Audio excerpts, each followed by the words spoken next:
करायचा बरोबर येण्याकरता. मात्र तो मुलगा नदीत उडी मारायला घाबरायचा. मग एक दिवस त्या माणसाने काय केलं, मुलाच्या न कळत त्याला पाण्यात ढकलून दिला.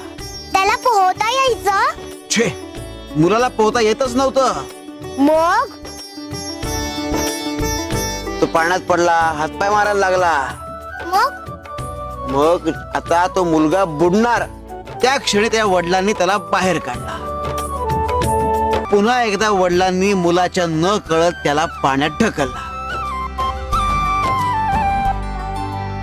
आता आम्हाला सांग, ह्या वेळी मुलाने किती वेळ तग धरला असेल?